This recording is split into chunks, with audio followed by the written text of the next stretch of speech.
हमारे 31वें श्रावक संस्कार शिविर के सबसे लघु शिविरार्थी आरव टड़ैया टीकमगढ़। रखो बेटा। सुधा सागर महाराज जी के लिए नमोस्तु और छल्लक जी के लिए इच्छामी। महाराज जी, मेरा प्रश्न ये है कि इष्टोपदेश में मुझे पूरा याद है। इष्टोपदेश तो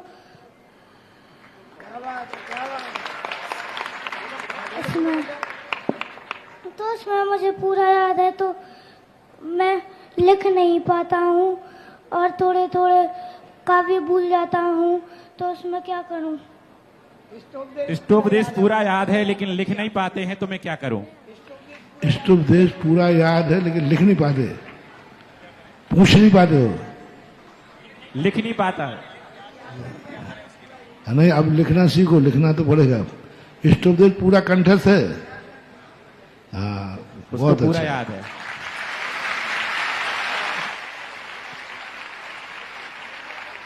कौन सी क्लास पढ़ते हो?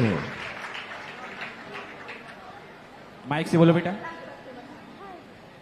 महाराज जी, मैं 3rd क्लास में पढ़ता। 3rd में?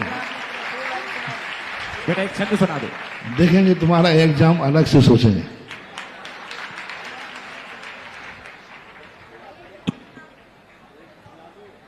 थर्ड क्लास में पढ़ने वाला शिवरार्थी भी है।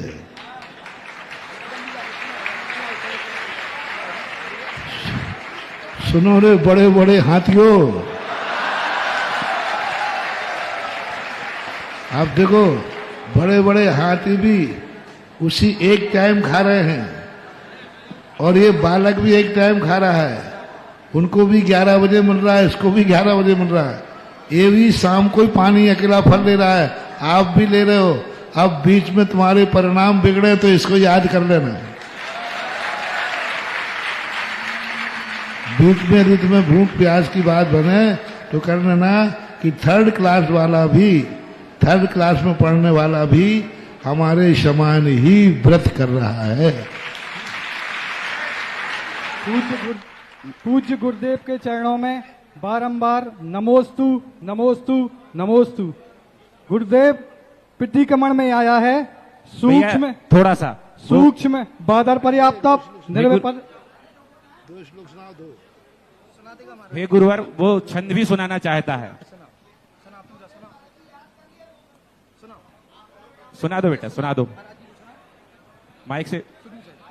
यस्य स्वयं स्वभावाप्तिरभावे कृष्ण कर्मणा तस्मै संज्ञान रूपाय नमोस्तु परमात्मने योग्योपादाने रज्जासरणतामता द्रव्यादि स्वादि संपत्ता वात्मनोपयात्मता मता वरम व्रतै पदम देवम नाव्रतैव तु नारकम छाया तपस्परो वेद प्रतिपादयतुद्मान यत् प्रभावा शिवम दत्ते। जयकारा गुरुदेव का। हमने 26वां श्लोक पढ़ाया, याद है? 26वां नहीं, हमने 26वां श्लोक पढ़ाया था, वो याद है? पहले एक बार बता। ठीक है, वो कह रहा पहला अक्षर बता दो। ठीक है, चलो कोई बात नहीं, बहुत अच्छा। परम पूज्य आध्यात्मिक संत तीर्थ चक्रवर्ती श्रावक श्रवण संस्कार शिविर प्रेरणेता मुनि पुंगव सुधा सागर जी महाराज के चरणों में तमाम उपस्थित शिविरार्थियों की ओर से बारंबार नमोस्तु नमोस्तु नमोस्तु। पूज्य गुरुदेव 1993 में ललितपुर में आपके सानिध्य में पहले शिविर के साथ ही शिविर में आने का निरंतर सौभाग्य मिला। गुरुदेव, आप जब रामटेक आचार्य भगवान के पास दर्शन करने पधारे, गुरु वंदना करने दूसरी बार कुंडलपुर पधारे, इसके बाद मैं निरंतर देख रहा हूं कि जितनी बार आचार्य भगवान को आप याद करते हैं उतनी यशस कीर्ति आपकी आसमान की ऊंचाइयों को छू रही है। आगरा की ओर जब प्रस्थान आचार्य श्री ने आपको अनायास इतनी दूर का आशीर्वाद दिया तो देखने में आया कि आगरा में ऐतिहासिक चातुर्मास हुआ और वहां ऐतिहासिक लोकोदय तीर्थ 1000 करोड़ के तीर्थ का निर्माण आपके आशीर्वाद से हो रहा है।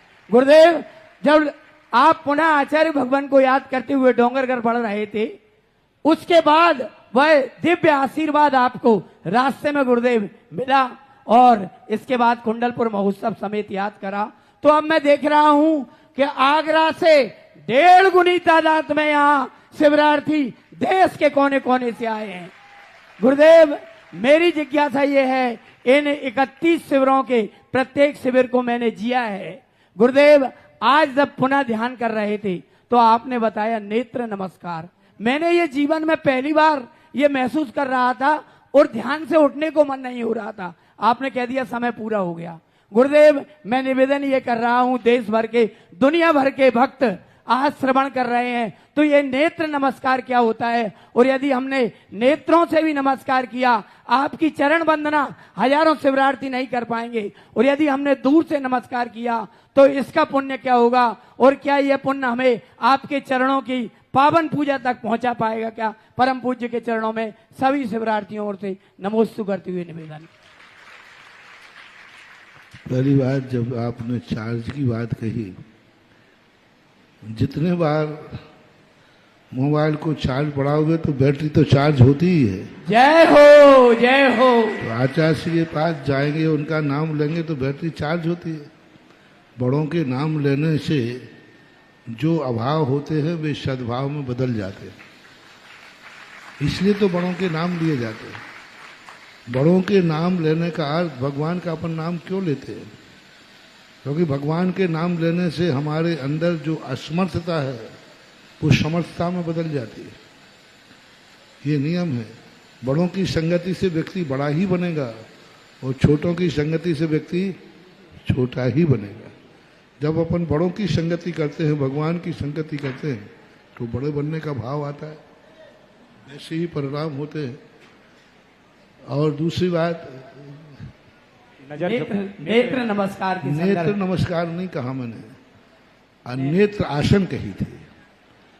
एक पद्मासन होती है, एक नेत्रासन होता है। नेत्रासन बहुत बड़ी शक्ति है। हालांकि नेत्र नमस्कार भी आता है, नेत्रों से नमस्कार करने की विधि भी बहुत तगड़ी है, नेत्र नमस्कार की विधि भी आती है, लेकिन यहाँ हमने जो आज ध्यान बताया वो नेत्रासन बताया। नेत्रासन इतने प्रकार के आसन हैं। नेत्रासन है, यदि नेत्रासन जो हम नासा दृष्टि करते हैं, ये नेत्रासन का सर्वोच्च आसन कहलाता है। और जो नेत्रासन में सिद्धि पा लेता है वह कभी दुनिया में कोई भी व्यक्ति उसकी ख्याति को खत्म नहीं कर सकता। जय हो, जय हो। जो नेत्रासन की सिद्धि कर लेता है उसके ऊपर सारी दुनिया कितना भी करे उसको कभी अपमानित नहीं होता, उसकी कभी बेइज्जती नहीं हो सकती, उसका कभी अपमान नहीं हो सकता, उसकी कभी अवहेलना नहीं होगी, उसका आयस कीर्ति नाम कर्म की उदय की स्थिति बनेगी ही नहीं, क्योंकि उसने नासा दृष्टि नेत्रासन की सबसे बड़ी सिद्धि होती है। जितना जितना व्यक्ति नेत्रासन को सिद्ध करेगा उतना ही उसका यश कीर्ति बढ़ेगी, और कितनी भी परिस्थिति आ जाए उसकी इज्जत पर कोई दग्गा नहीं लगा सकता, उसकी जिंदगी में कोई धब्बा नहीं लग सकता। बहुत कीचड़ डालेंगे लोग, लेकिन वो कीचड़ से उसका कोई भी गंदा होने वाला जय हो, नहीं है। जय हो। लोग उछालेंगे क्योंकि वो इतना शुक्ल और सफेद होगा, और सफेद रंग के कपड़ों पर रंग डालने का मजा कुछ और ही है। इससे लोग अच्छे लोगों पर क्यों उछालते हैं, अच्छे लोगों की आलोचना क्यों होती है, अच्छे लोगों पे अपवाद क्यों आते हैं। जितने शास्त्रों में देखो, जितने महान महान सतियां हुई उनके ऊपर आरोप आए, महान महान लोग जो उनके ऊपर बड़े उत्सर्ग आए, बड़े, लेकिन उनके ऊपर कुछ भी आंच नहीं आई। अंत में वो कितने भी आरोप लगाए हों, अंत में भी अग्नि में से भी निकल करके वे सोने से चमकते हुए बाहर निकले। ये होता है, और ये सबसे बड़ा होता है नेत्रासन की सिद्धि से। और नेत्रासन की प्रथम उत्कृष्ट सिद्धि नासा दृष्टि, द्वितीय दृष्टि नेत्रासन की होती है नासिका के एंगल पर, जहां नासिका का पॉइंट पड़ रहा हो वहां पर दृष्टि टिका देना, ये द्वितीय नेत्रासन कहलाता है। तृतीय नेत्रासन कहलाता है आंख बंद करके बैठना, ये जघन्य नेत्रासन कहलाता है। इसके और भी विधियां हैं, तो और भी जो उसके आसन है, आसन का अर्थ हाथ पैरों का नहीं, बहुत अच्छे, बहुत चीजों के आसन बनाए गए हैं, उनको बताना। हमने बाकी किसी को तो नहीं देखा, लेकिन आचार्य गुरु विद्यासागर महाराज जी की नजरों को देखा है और जगत पूज्य की नजरों को देखा है। जिसकी ओर ये उठ जाती हैं उसके वारे न्यारे हो जाते हैं, और जिसकी ओर ये तिरछी हो जाती हैं उसकी तो कहना ही क्या।